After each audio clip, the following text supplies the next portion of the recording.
You didn't have to follow Carlton to adopt Ken Hunter as a hero during the 1980s. No one in the game was braver in a brutal era, and precious few were his equal in aerial battles. He was rewarded with 3 flags in his first 7 seasons with the Blues. Sadly, his career and his life unravelled in his last 2 years. At 61, life is good again for the Carlton champ. Welcome, Ken. Thanks, Mike. Good to be here. You were a long time coming to Melbourne, weren't you? You were 1 month shy of your 24th birthday when you started with the Blues. Yeah, I did. I was like everybody else over in WA. We all used to watch the Winners, and we all wanted to go to Victoria. That's where the best footballers were, and that's where you wanted to play. Unfortunately, I had a few injuries along the way, and I had a number of clubs that were chasing me, but they just dropped off after each of the injuries. Well, I know North were keen, and in typical fashion, Ronnie Joseph pulled the serviette out and made a proposition to you. Do you remember the details of that? I did. I think, obviously, North, back in those days, they had a lot of West Australian boys there. There's Barry Cable and Ross Glendenning, Kevin Bryant, Graham Melrose, Johnny Burns, and we used to watch them on the Winners. And Ron Joseph came over. He was interested in signing me up or talking to me. And we went out for dinner, and he offered me a contract written on a serviette for 3 years. What were the numbers, Ken? 33, 33, 33. So 100 grand for 3 years in the late 70s. Yeah, it was a lot of money back then. I think I was probably, I don't know, on about $10,000 a year at Claremont at the time. So it was apart from the money, it wasn't about the money, it was more about getting to Victoria and playing there. So why did North drop off? Well, I had my jaw broken for the 3rd time in a state game, and I'd ring them up and they wouldn't return the call. So, really? Well, back in those days you didn't have mobile phone or only had fax or ring the office.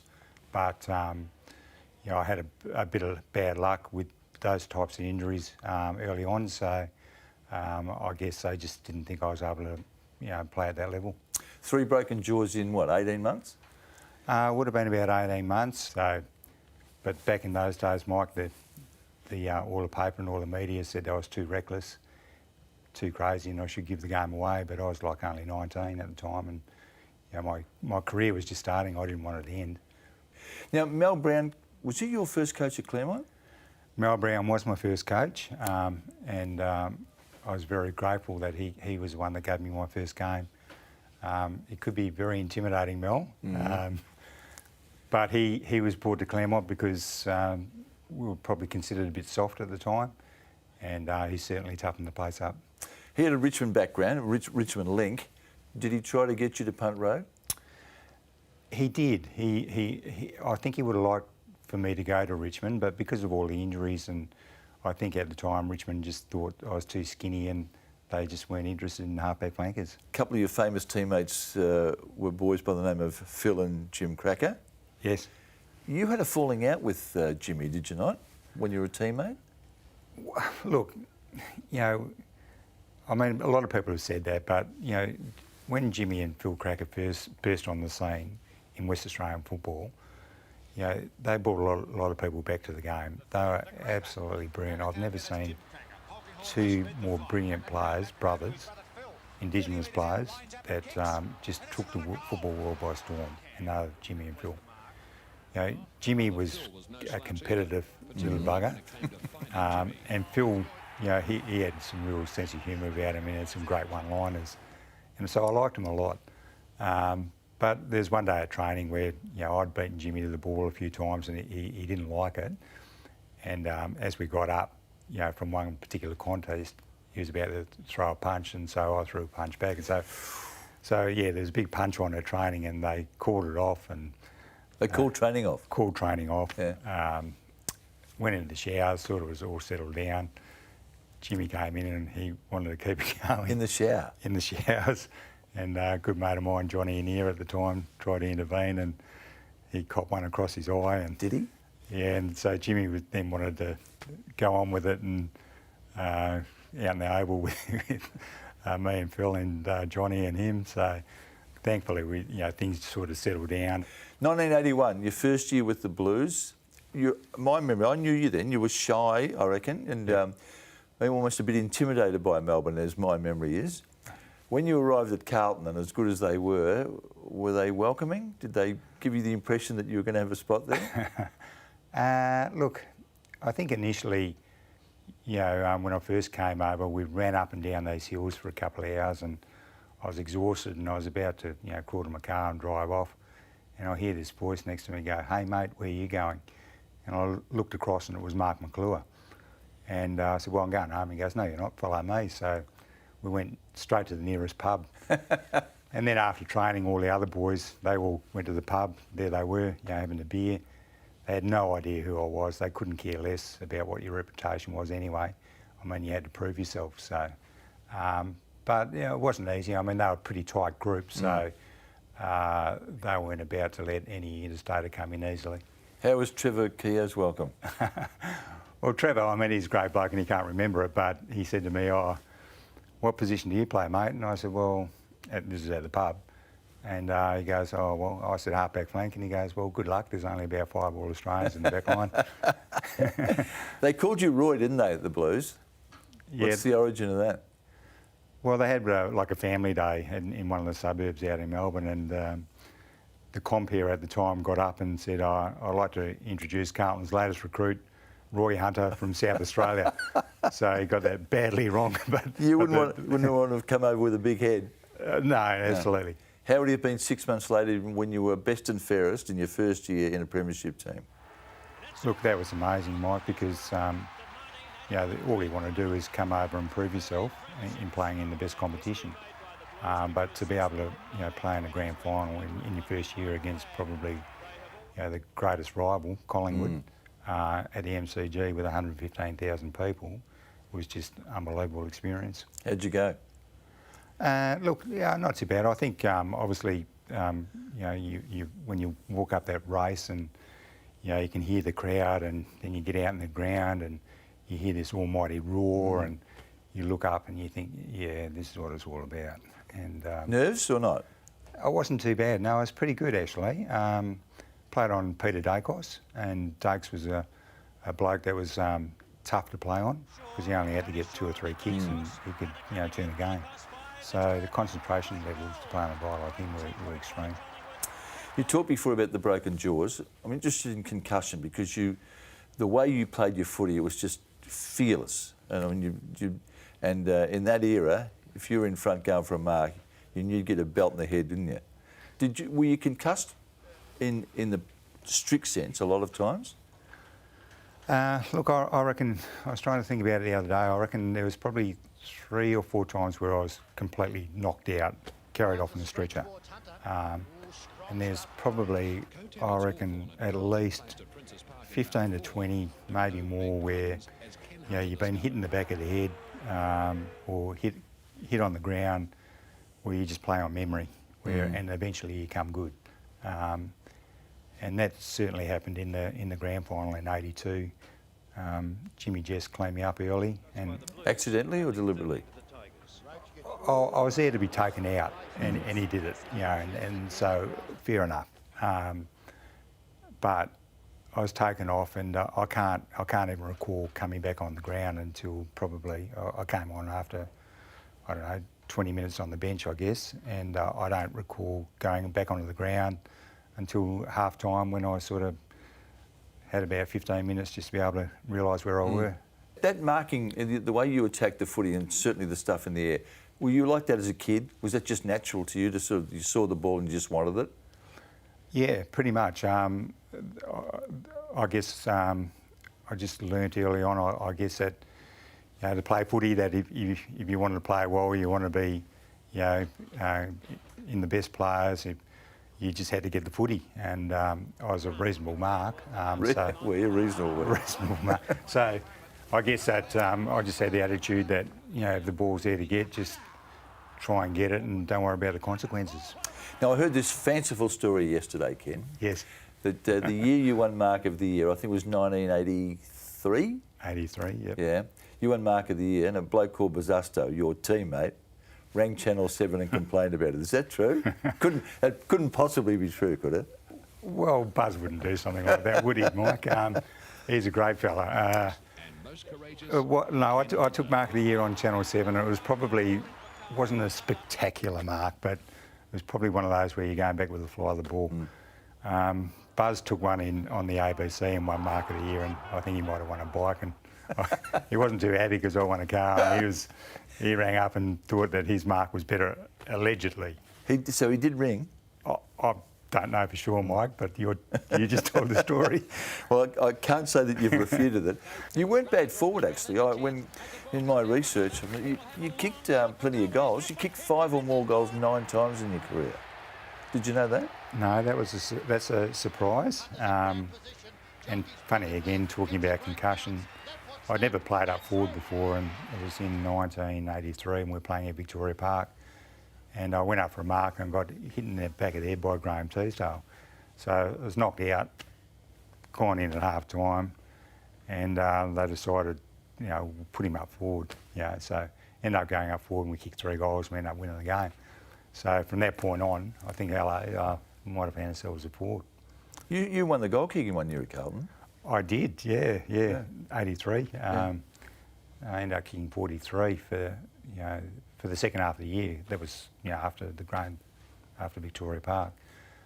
So I ended up playing up forward, which wasn't probably where I was best suited, but had to go and do a job.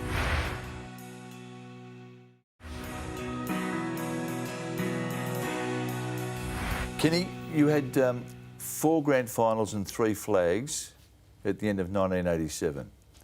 What happened then? Your career just seemed to go off the rails and you were gone less than 2 years later. Look, I think 87, we won the flag under extreme sort of circumstances. We lost the grand final in 86 against Hawthorn badly. 87, we had Peter Motley, who was badly injured in a car accident. Desi English had cancer. And we played Hawthorn again in 87. And we were able to turn it around and we won that game. And we won it really well. 88, things started to go off the rails a little bit. For the team or you? Oh, for or the both? team. For team and for both. We probably weren't playing as well as what we could. Wolsey was getting frustrated, and I think he started to take that frustration out on the players. Wolsey, in his younger years, I think it's fair to say he was brutal, occasionally bordering on bullying. That style didn't suit you, did it? I don't react to that type of coaching myself personally, and I don't know many players that really do, to be honest. But Wolsey, he could be brutal, unrelenting, uncompromising, all those things. Savage at training, but also in what he might say to the players. And I think that he was getting frustrated throughout 88, and then probably halfway through that year, I was dropped for the first time in my career. And how'd you cope with that? Well, I copped it sweet, which you do, but I went back and played in the twos, and it just became a roller coaster after that. I started taking sleeping pills. I wasn't sleeping. All I wanted to do was sleep, so I just trained harder and harder. The harder I trained, the worse I got. Just got to the point where I thought I was going insane. Didn't know what was wrong with me. Didn't know who I was anymore. Couldn't focus on the footy. Tried to play, but I was just in and out of the side. Got to a game in Brisbane. We were playing at Carrara, and I had about 8 sleeping pills. Couldn't sleep all night. Got up. It was one of those windy, hot, 30 degrees, humid days. Ran out on the ground, and I was out there, but I was in a horror movie. I didn't know where I was or what was going on. I knew I was in trouble after that, big trouble. So I didn't know what to do. I didn't know what was going on. I didn't want to tell anyone because, back then it could have been seen as a weakness in your character. Didn't want to admit to it. Did you know that you had a mental issue? No, I had no idea what it was. I knew it was something bad, but I didn't know what it was. Fortunately, after that, I got back to Melbourne. I thought I didn't know what to do, and I thought, so I rang up an old doctor at Carlton, a guy called Richard Ward, And I went and saw him, and he sent me straight to a psychiatrist, and they sort of explained what it was. And so at least I knew what I was dealing with, because I had no idea. But I still couldn't accept it. I couldn't accept the fact that I had to take medication, couldn't accept the fact that I couldn't see it, I couldn't touch it. I didn't understand it. I didn't want to know about it. And I thought I could beat it. I've beaten everything else in my lifetime at various times, and as tough as the things have been. And I thought I could get through this. But the harder I tried, just the worse and worse it got. And I was just got into a really dark place, Mike, that I just didn't know that I was ever going to get out of. Mm. You went. Were you admitted to the Melbourne Clinic? I was. Yeah. I came back. Carlton were playing in the preliminary final. We're in 1988. In '88, Yep. And the club, they flew me up to the Gold Coast because people were asking questions about where where was he, and I think they obviously wanted to protect me, so I flew up to the Gold Coast with my wife Mandy, and the preliminary final was on, and I was just walking around the streets of Gold Coast. I couldn't listen to the game, because if Carlton had got through and played in the grand final, I just don't know what would have happened after that. I don't even know what I would have been here. That's how bad it was. Gee. So the issue is, sounds like it was centred entirely on football, but were there other issues in your life that were contributing to that? No, not really. I think initially it was probably football, but as it went on and on, then it just got bigger and bigger. That things become bigger. It's all about your life and who you are, and you beat yourself up, and it becomes more than just football. What was Mandy saying? Look, she was obviously really concerned, and we'd only been married for a year, and when all this happened, so I certainly wasn't the bloke that she married, and she had no idea either, and she was really, really concerned. You said a couple of moments ago that you don't know what would have happened had the Blues made the grand final. What did you mean? Well, I was probably was suicidal at the time. Did you know you were? Can you remember those thoughts in your mind? Yeah, I can. I do. I remember it vividly, and I think that I got to the point where, the options were, you either go through the floor, or you do something about it. So I took myself back to the Melbourne Clinic, and had some further treatment. But at the end, Mike, I thought, we don't know how our career's going to end. You can't say how and when, but that's not the way I wanted it to end. So I sort of set myself, I was lucky I had another year on my contract. That's for 89? For 89. Yep. And I said to Mandy, I said, I'm going back. She goes, no, you're not. I said, I've got to go back. I don't want to finish like that. It's not the way I want to finish my career. As long as I go back and play one game, I'd be happy. So I just rocked up to training. No one said anything. Don't know if they knew what happened, but I just went on, and I was able to play the one game. But surely people at the footy club, I mean, you're a decorated triple premiership player who's clearly having some issues in his life, major issues in his life. Didn't they come to you? Didn't they sort of want to help or sort of uncover the reason? Look, Mike, I'm sure they did, but I think back in those days, talk about mental illness back then, people were just, well... There was a stigma, wasn't there? There was a stigma. Yeah. They probably didn't know how to approach people to talk about it. So I kind of understood why perhaps people didn't want to approach you, but I was also surprised that no one did. Yeah. But I just rocked up, and it was like nothing happened. And so in '88, Ken, when Wolsey was the coach, and clearly there was some tension between the coach and you, did he come to you? Did he try to sort of unravel the mystery? No, no one did. The doctors, the coach, the reserves coach, the coaching staff, nobody. So and I didn't mind. I mean, it was probably a personal battle for me to get through, and so I didn't feel like I wanted any help anyway, or needed help, that I could do it myself once I understood where I was at. Did you have yourself admitted to the Melbourne Clinic, or did Richard Ward facilitate that? He facilitated my initial contact with a professional person, which is what I needed to see at the time. Did you fall out of love with footy? I don't think I ever fell out of love with footy, because that was, that's all I wanted to do as a kid, play footy.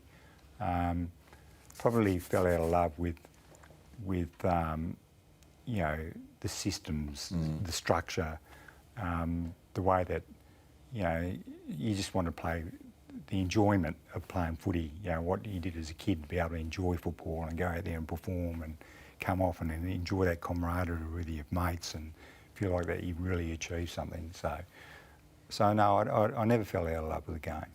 Ken, do you think if your career had have gone the way you wanted it to, and you'd played 2 more years and you'd played the footy that you were expected to play, do you think the mental issues would have still surfaced?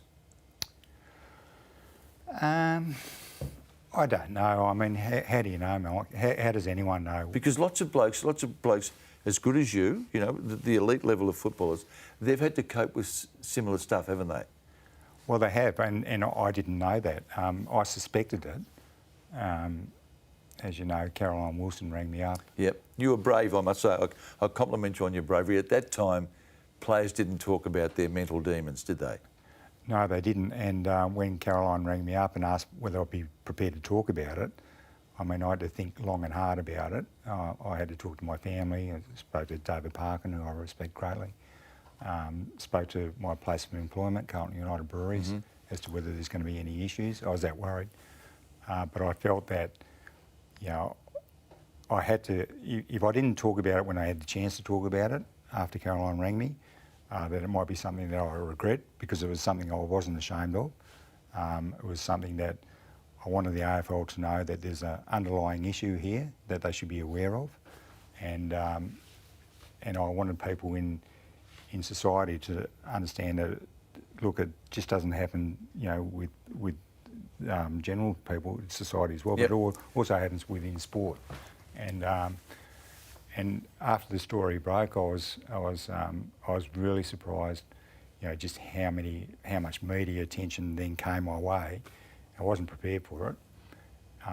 And then a number of other players rang me and said they'd been through, their own similar stories. So then I knew that, it was bigger than what I thought. So there's no recurrence. You haven't been in any situation since football where you've been worried about how you were going? Yeah, no. I've been, fortunately up to this point, very lucky. I mean, well, not lucky, but I haven't had any signs of any further depression. Medication? No medication either. So I've been, not to say that it couldn't happen. I mean, it could happen to anyone, and statistics will tell us that. But no, I've been good. I mean, it's like anybody else, you get sad, and sometimes maybe if I'm not sleeping well, I might get a bit anxious, but that's about it.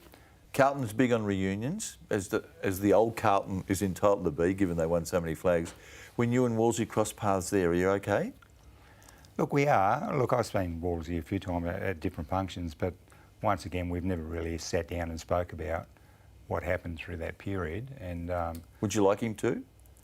Look, well, I always thought that we might at some point in time, but we just haven't got around to it. Ken, here's a photo that'll bring back a few nice memories for you, and a good haircut too. I was wearing a wig then, Mike. 87, you played forward that day. Yep.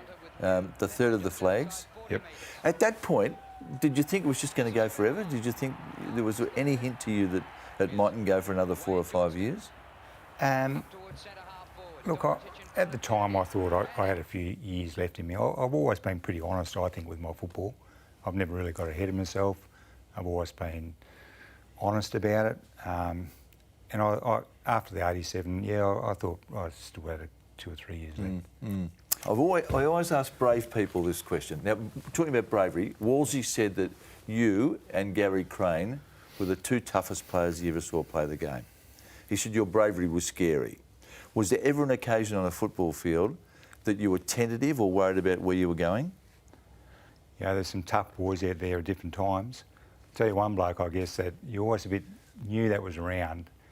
Not that he got me at any time, but playing in the back line, you always knew that Dermot Burton was around. Yeah.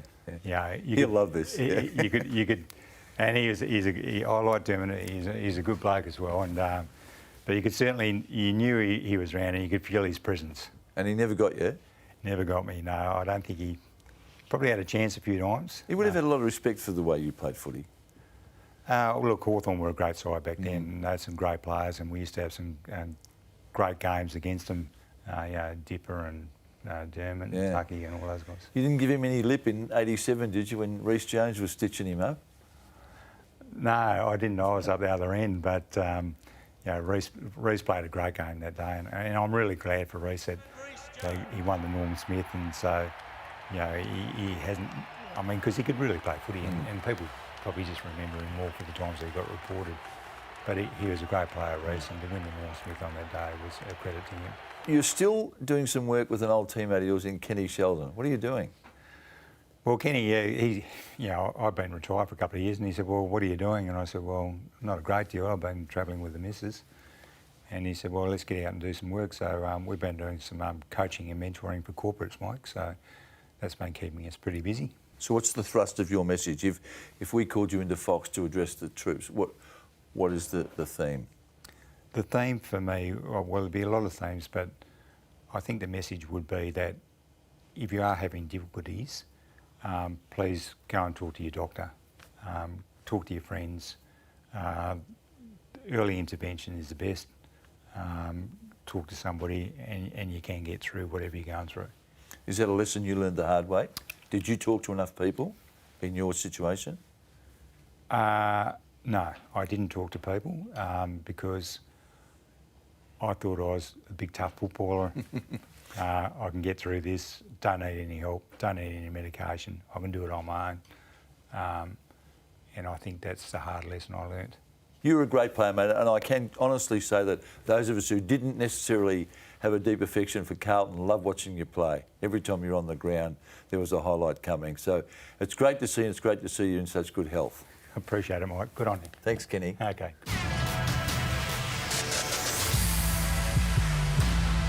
What do you reckon, fellas?